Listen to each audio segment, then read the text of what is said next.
Assalamualaikum warahmatullahi wabarakatuh. Perkenalkan, nama saya Ahmad Royhan, NIM 13020210227, kelas A5. Pada video kali ini saya akan menjelaskan proyek 1 tugas dari RPLO dengan soal pertama, observasilah satu judul studi kasus aplikasi berorientasi objek berskala kompleks. Yang kedua, analisalah dan buatlah pemodelan tentang problem area dari spesifikasi kebutuhan pengguna aplikasi sistem yang berjalan. Baik, kita masuk ke pembahasannya. Aplikasi berorientasi objek berskala kompleks dengan studi kasus BRI Mobile. BRI Mobile adalah sebuah layanan perbankan digital yang disediakan oleh Bank Rakyat Indonesia atau BRI di Indonesia. Aplikasi BRI Mobile memungkinkan nasabah untuk melakukan berbagai transaksi perbankan seperti cek saldo, transfer dana, pembayaran tagihan, pembelian pulsa, dan layanan perbankan lainnya melalui ponsel mereka. Ini memudahkan nasabah untuk mengakses layanan perbankan kapan saja dan di mana saja, hanya dengan menggunakan perangkat seluler mereka. Fitur-fitur pada BRI Mobile. Pertama itu pulsa atau data, transfer, dompet digital berisi kode QR, briva listrik. Fitur-fitur lainnya asuransi, BPJS, catatan keuangan, cicilan, donasi, KAI, kartu kredit, mutasi, pasca bayar, tarik tunai, telkom, TV dan kabel, OR pedagang atau QR pedagang, dan lain-lain. Tahap-tahap pembuatan aplikasi dengan SDWLC. Yang pertama itu ada planning, kedua analisis, ketiga desain, 4 implementasi, 5 testing dan integrasi, 6 maintenance. Yang pertama itu planning. Tahap awal dalam pengembangan proyek BRI Mobile dimulai dengan perencanaan. Di sini tujuan proyek, kebutuhan pengguna, sumber daya yang dibutuhkan, jadwal dan anggaran diklarifikasi. Manajer proyek dan tim akan menetapkan kerangka waktu, sumber daya manusia, dan teknologi yang akan digunakan.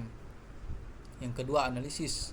Pada tahap ini, tim melakukan analisis mendalam tentang kebutuhan pengguna dan spesifikasi sistem BRI Mobile. Mereka akan mewawancarai pengguna potensial, membuat dokumentasi tentang kebutuhan fungsional dan non-fungsional, serta memahami tantangan dan kemungkinan solusi teknis. Yang ketiga, desain. Setelah analisis selesai, tahap desain dimulai. Ini melibatkan pembuatan arsitektur sistem BRI Mobile, diagram alur kerja antarmuka pengguna, serta perencanaan detail tentang bagaimana komponen sistem akan berinteraksi. Desain ini harus sesuai dengan kebutuhan yang diidentifikasi sebelumnya. 4. Implementasi. Tahap implementasi adalah ketika tim mulai menerjemahkan desain menjadi kode nyata untuk BRI Mobile. Programmer dan pengembang akan membangun aplikasi berdasarkan spesifikasi yang telah ditentukan sebelumnya. Testing. Setelah melakukan implementasi, sistem BRI Mobile akan menjalani serangkaian pengujian. Pengujian ini mencakup pengujian fungsional untuk memastikan bahwa semua fitur berfungsi dengan baik, serta pengujian non-fungsional seperti keamanan, kinerja, dan keandalan. Maintenance. Setelah diluncurkan, BRI Mobile memasuki tahap pemeliharaan. Itu melibatkan perbaikan bug, pembaruan keamanan, peningkatan fitur, dan pemeliharaan umum sistem agar tetap relevan dan bekerja baik seiring waktu.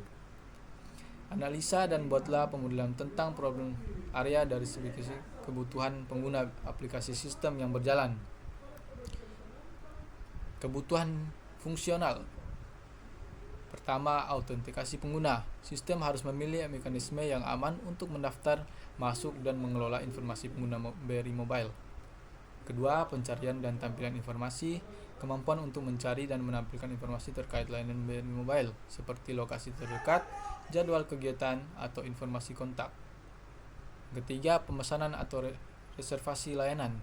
Memungkinkan pengguna untuk memesan atau mereservasi layanan khusus yang ditawarkan oleh BRI Mobile, seperti pelatihan, konsultasi, atau bantuan tertentu. Yang keempat, integrasi dengan peta dan navigasi.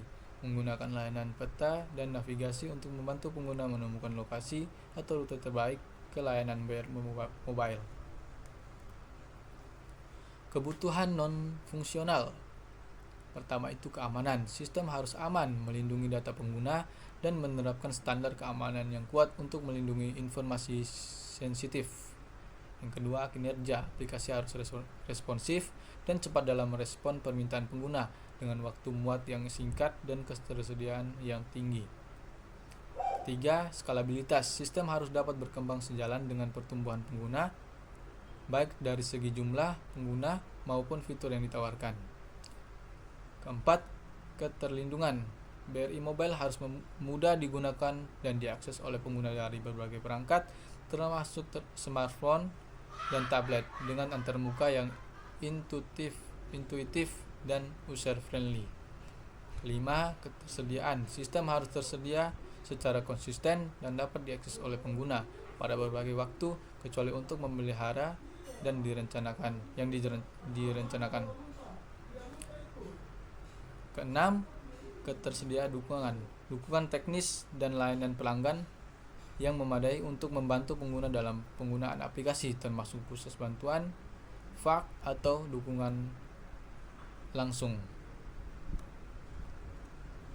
Baik, di sini ada sebuah ERD dalam pembelian fitur pada aplikasi BRI Mobile. Yang pertama ada entiti pengirim, ATM, dan penerima. Dalam entiti pengirim terdapat sebuah atribut, yaitu kartu ATM, PIN ATM, kode bank, nominal uang, nomor rekening tujuan. Melewati relasi mengirim dan sampai ke entiti ATM. Terdapat tiga atribut pada entiti ATM. Yang pertama data pengirim, kedua data penerima, ketiga data bank. Lanjut menuju relasi menerima dan terus ke entiti penerima yang terdapat 5 atribut. Yang pertama notifikasi uang masuk, nama pengirim, nomor rekening pengirim, nama pengirim, dan nominal uang. Baik, itu yang bisa saya sampaikan untuk proyek 1. Lebih dan kurangnya saya mohon maaf. Assalamualaikum warahmatullahi wabarakatuh.